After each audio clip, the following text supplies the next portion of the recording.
Magandang umaga sa inyong lahat. Magandang umaga Pilipinas, magandang umaga Asia, magandang umaga Australia, magandang umaga Europe, magandang umaga Amerika, magandang umaga Africa. Magandang umaga sa inyong lahat, lalo na sa lahat ng OFW globally. Hallelujah. Ako po si Pastor Odelaine, ang iyong lingkod sa araw na ito na siyang mabibigay sa inyo ng Word of God na in the midst of our Gethsemane, God will strengthen us and through His Word, God will give us the power. Amen? Hallelujah. Hallelujah. So, ibibigay ko po yung last day ni Jesus Christ na ito ay sa Garden of Gethsemane. At ibibigay ko po ito ng chronologically and in the midst of our Gethsemane. Ito po yung title. At umisa ko po sa Matthew 26:36, Jesus said, went with his disciple to the place called Gethsemane, and he sent to them and sit here. I will go over there. Kaya pumunta po si Jesus Christ sa Gethsemane. Sabi niya sa kanyang mga disciples, umupo kayo rito at ako ay paparoon. Gethsemane in Hebrew means Gethsemane, meaning olive press. Wherein olives are pressed. Alam natin, olives are pressed for the secretion of oil. Hallelujah. It is a place of prayer where Jesus always retreat. Sabing ganon, no? Yet, Jesus Christ, He always retreat after His ministry, after the healing, after preaching, after teaching, at doon na makita natin si Jesus Christ, lagi siyang nagkakaroon ng secret conversation with the Holy Father. Pumunta siya doon dahil alam niya, nararamdaman niya sa kanyang physical bilang even in his humanity, no? Nagkaroon siya ng premonition, nakakaramdam siya ng physical pain that something is going to happen. Amen. Isang panganib, isang danger, isang masakit na pangyayari ang haharapin niya. Yet, in his spirit, in his divinity, alam niya ito ay siyang purpose sa kanyang buhay. Hallelujah. At the Garden of Eden, Adam gave the authority, the kingdom authority to the devil. But because the lust of the flesh, the lust of the eye, the pride of life prevail. It is the flesh, pinagbigyan yung flesh, yung human will. But at the Garden of Gethsemane, Jesus Christ took it back, yung kingdom authority natin. Amen. Nag-prevail yung spirit. It is the place of conflict between the flesh and the spirit, but the spirit prevail. Hallelujah. Sabihin mo, the spirit will prevail. Hallelujah. And the spirit, it is the place that the point of death, it is the opposing battle within, wherein something must die, something must be accepted because it should happen. Hallelujah. Sabi nga po ng isang commentator, there are two kinds of world war. Hindi yung World War I, hindi yung World War II, kundi yung war una sa Garden of Eden, kung saan ang tao ay natalo. Ngunit yung second Adam at the Garden of Gethsemane, si Jesus Christ bilang tao, siya ay nanalo. Hallelujah. Hallelujah. Today, the Spirit will prevail. Sabihin mo sa inyong sarili, today, the Spirit will prevail. This is the argument of those who are questioning the divinity of Jesus Christ because they could not understand. Instead, make it a controversy. Amen? Make it a debate. And sabi sa 1 Timothy 3:16, and without controversy, great is the mystery of godliness. God was manifested in flesh, justified in the spirit, and seen by the angel, preached and to the Gentile, believe on in, and the word received up into the glory. Hallelujah. Sa Matthew 26:37, he took Peter and John and James and began to be sorrowful and trouble. In Matthew 14:33, Mark accounted he began to be deeply distressed and troubled. In his humanity, he had the premonition, the glimpse of the future. Nagkaroon siya ng premonition, no? Parang nararamdaman niya dahil sa physical pain na nararamdaman niya, no?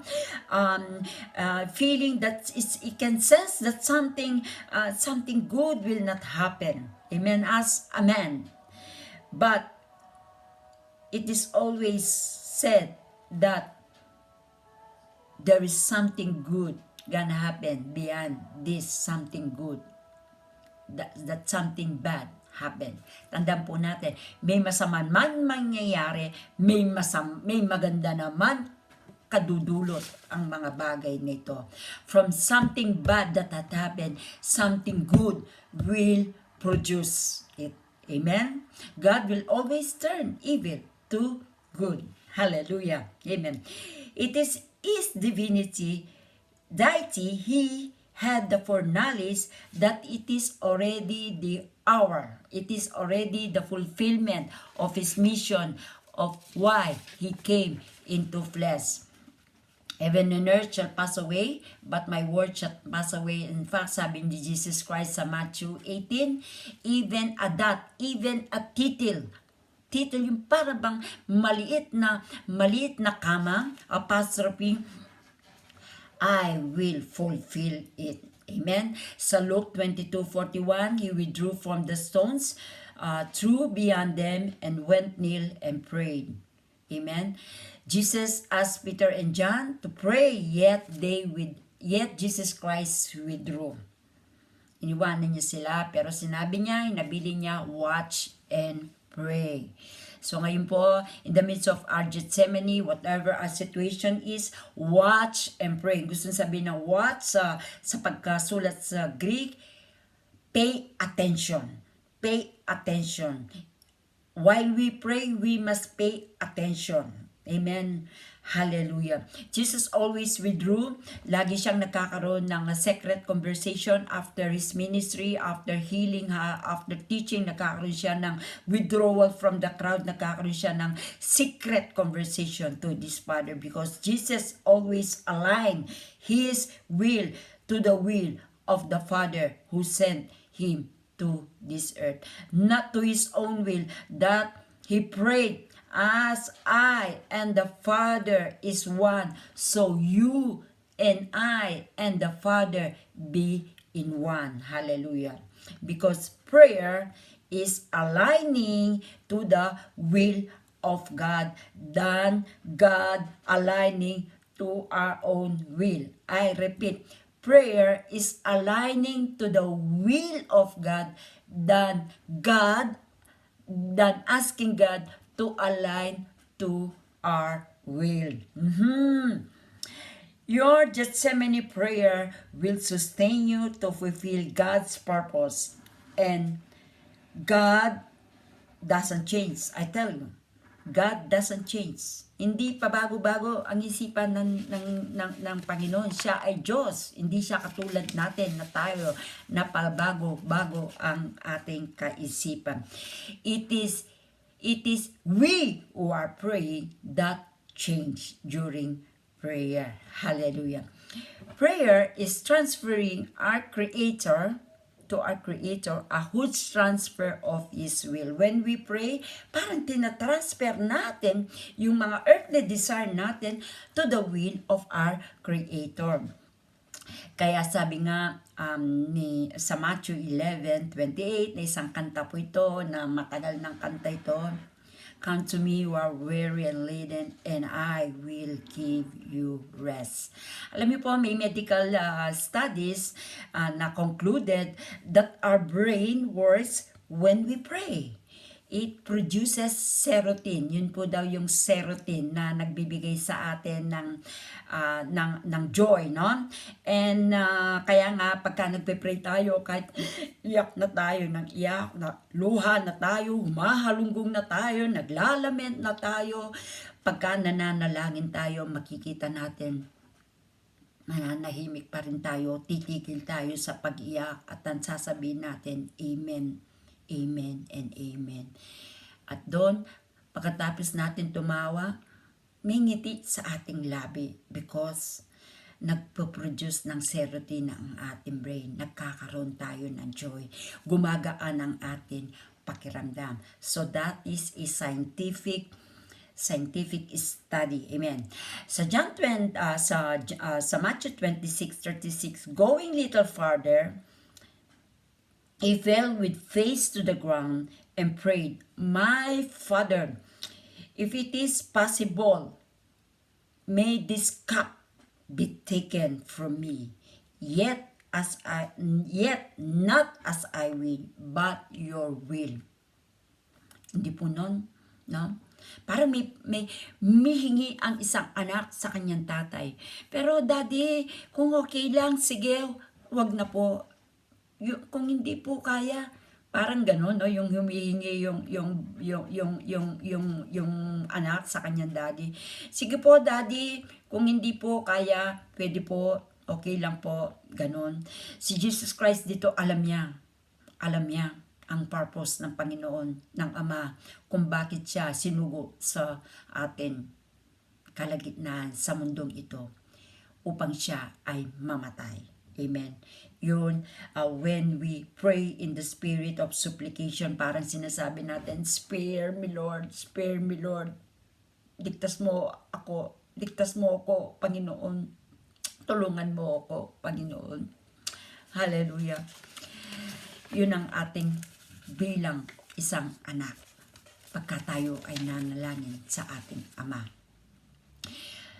Jesus, in His humanity, He prayed, "If it is possible, may this cup," pointing to the physical suffering and to the point of death, "be taken away from me." But Jesus, in His divinity, "Yet not as I will, but your will." 3 times niya pong sinabi ito. Not my will, but your will. Jesus knew His mission on earth, the great mystery of godliness. God is a spirit, and the spirit cannot die. So Jesus Christ, great is the mystery of godliness, that He knew no sin. He is a God.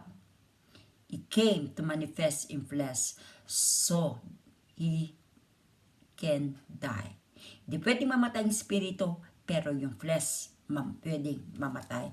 That Jesus came in human flesh to die. Yun po, yung great mystery of godliness.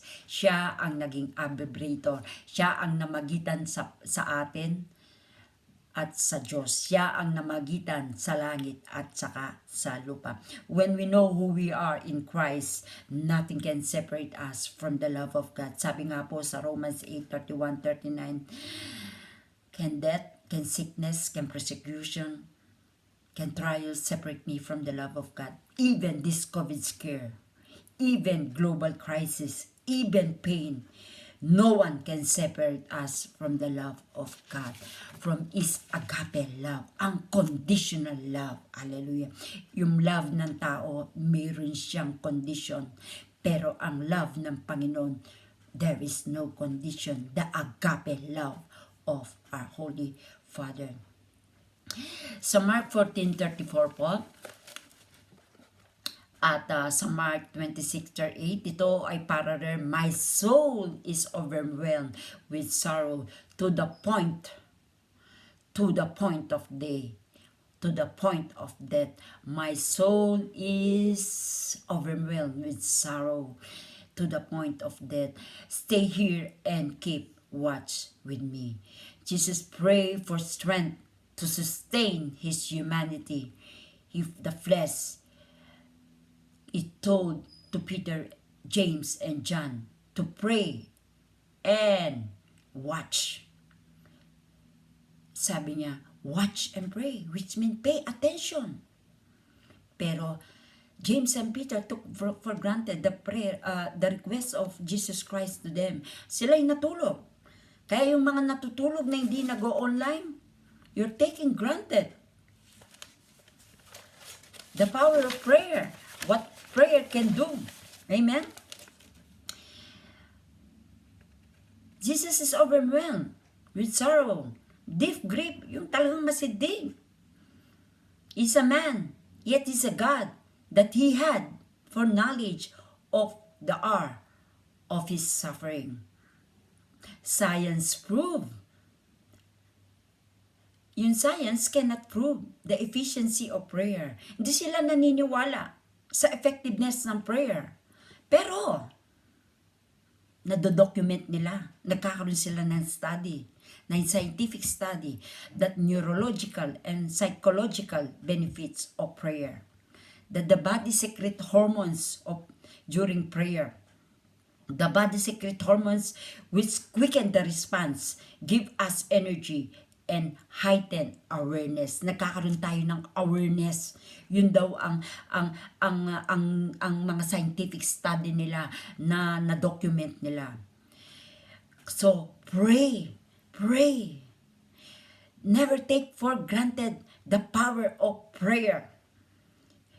Just like Peter, John, and James during the time of Gethsemane. In the midst of our Gethsemane, never take for granted the power of prayer. It will give you strength. It will energize you. Pray. Take the strange of life. Kinukuha yun yung strain ng buhay that it hands over to our Creator. The huge transfer of will. Amen? Kinukuha niya yung strain ng buhay natin. Hallelujah. Kaya si Luke, bilang doktor, bilang sa medical field, ang pagkasulat niya sa Luke 22, verse 44, and being anguished sa kanyang masinding paghihirap, he prayed more. We pray more. We must pray more earnestly, yung taimtim. And his sweat was like drops of blood falling into the ground. Imagine that. Yung dahil sa masidin niyang hirap, siya'y nanalangin pa rin na yung na-deplete yung mga blood vessel, at yun na ay tumulo na sa sweat glands, kaya naging yung nagdrop na yung nagda-drop na yung sweat glands niya, may kasama na ng dugo. At ito ay may explanation sa medicine, na ito ay tinatawag na hematidrosis. I repeat, hematidrosis. The blood vessel, nadadilate po yun, lumiliit to the point of rupture. Yung para bang pumuputok na, causing blood to infuse into the sweat glands to cause hematidrosis. It is an extreme anguish, sobrang sakit. Kaya kapatid, sa oras na ito, maring nasa Gethsemane ka, in great pain ka, you almost get out of sight. Kung minsan meron nga naghihimatay na lamang, ganun. And yung mga testimony ng mga COVID patient, talagang yung pain daw, it is very excruciating. I can relate yung excruciating faith na ito, dahil ito'y naranasan ko nung ako ay na-aksidente. Yung COVID, makikita natin na ina-attack niya yung lungs, because it is in the lungs na nandoon yung breath, nandoon yung oxygen, because lung is the respiratory organ. Hallelujah. Kaya itong COVID na ito, ang kanyang sinisira, ang kanyang unang kinokollapse ay yung breath of life natin. Kaya we must always inhale the breath of life, exhale the negativity of life. Hallelujah. Inhale the breath of life, exhale the negativity of life. Hallelujah. Inhale the breath of life, exhale all the pain. Hallelujah. At Gethsemane, it is the place where the blood of Jesus Christ fell on the ground. It is at the Gethsemane that Jesus Christ shed the first drop of blood, because sabi nga po sa Hebrews, without the shedding of the blood, there is no remission of sin. Kaya sa Gethsemane pa lamang po, nagkakaroon na ng shedding of the blood. At Gethsemane, Jesus foreknew that he had the glimpse of the suffering. In fact, it urged Peter, James, and John to pray because he knew it will be a point of his death. And with that prayer of his agonizing prayer, an angel appeared to him to strengthen him. Mga kapatid, sa oras na parang hindi mo na kaya, the angel of the Lord will give you comfort.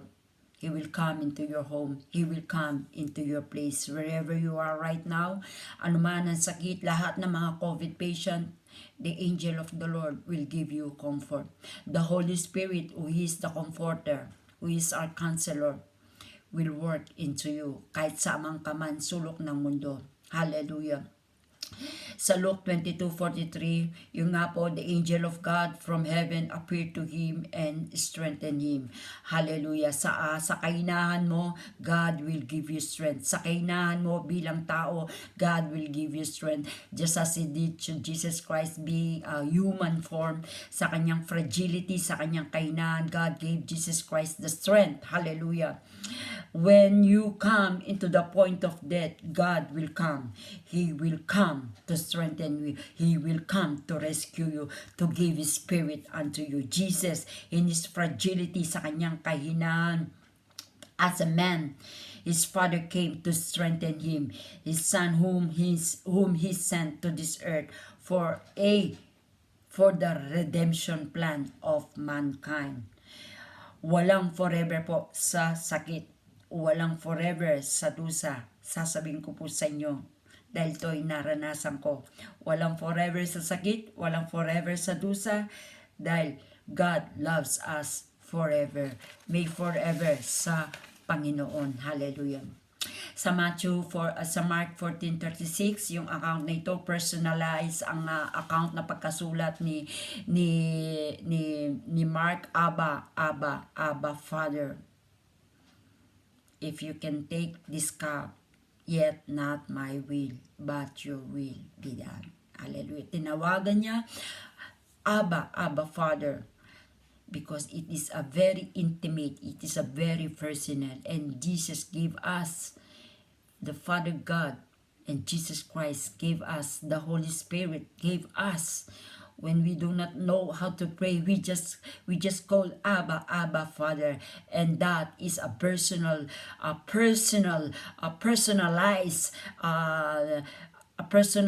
call to a father. Yung parang katabi mo lamang siya, personal. There's personal attachment. Kaya even Peter used this in Galatians 4:6, because you are His son, God sent the Spirit of His Son to His heart, the Spirit who calls out Abba, Father.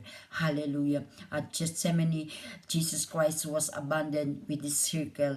As a man, He asked His disciples to watch and pray, but they abandon Him. They take for granted Jesus Christ. Amen. Many will take for granted us. Maraming magte-take for granted sa atin, but never God, our Abba Father, will take for granted with us. In our Gethsemane, we are alone. We are alone in the midst of our Gethsemane. But remember this, God will never leave us nor forsake us. Hallelujah. Hindi ka iiwanan ni Lord sa iyong Gethsemane. He is there. Kasama mo siya sa iyong Gethsemane. Right now, kasama mo siya. Itong salitang ito, it is not a coincidence na naririnig mo ito. God is with you. Hindi ka niya iiwanan. He is your personal. Siya ay personal mong Ama na makakatawag mo ng Abba, Father. Kaya yung Abba, Father, makikita natin yung Abba, it is always in capital letter. Amen? Because it is very, very important. Very personalized. We are in the point of history in this generation where everyone fear. Walang makakapagsabi na hindi natatakot sa COVID. Lahat takot sa COVID. Hallelujah. even yung mga kriminal, even yung mga nasa prison, sila ay takot sa COVID. Hallelujah. The enemy will try all the channel to give us fear sa mga social media, sa lahat ng platform ng social media, sa television, even ang gobyerno. Siya ay nagbibigay ng spirit of fear. Why? Because the devil is using all the channel to give us depression, mental sickness, to quicken us. Yung pahinahin tayo. Pahinahin tayo. Amen? So, to limit us. Even yung physical assembly, yung pagka-assembly natin, pagko-congregate, lililimit niya. Because alam niya, when we pray, when we worship, the enemy work is being limited. Natatali ang kamay ng kaaway. Hallelujah. Nalilimit ang kanyang trabaho. Amen. Kaya let's pray. Let's pray. Let us pray. Unlimited. Kung may unlimited rice, magkaroon din po tayo ng unlimited prayer. Amen. Kung may unlimited na panda, may unlimited na shopping, unlimited. Basta mas unlimited ang ating prayer. Hallelujah. Let us use the privilege to call Abba, Abba, Father, abang nagkakaroon tayo ng unity, yung parang uling tayo, nananalangin dito sa online prayer, never take for granted. Tayo'y nag-aapoy. The only lifeline that we have is prayer. Pray for your own being. Pray like Jesus. Pray and address our Holy Father. Abba, Abba, Father. Abba, Abba, Father. Maraming salamat po sa word nyo na pinalakas nyo po kami. Salamat po sa word nyo, Panginoon, that we have the privilege to call you Abba, Father. And we know, Father, you will strengthen us in the midst of Gethsemane. Tulungan mo, Panginoon, strengthen mo ang bawat isa na nasa online nito, pati ang kanilang mga kamag-anak. Strengthen mo po, Panginoon, lahat ng may mga COVID. Strengthen mo, Panginoon, ang aking mga anak, si Pastor Gerald, si Joe, Panginoon, ang kanyang asawa at ang kanyang anak, si Michelle, Panginoon, si Paul, at saka si Joyce, Panginoon. Strengthen mo ang aking mga kapatid, ang aking nanay, ang CSLG, lahat po, Panginoon, na nasa online prayer na ito. Please strengthen them, O God, Father. In the midst of Gethsemane, we have the Abba, Abba, Father to call. In Jesus' name we pray. Amen.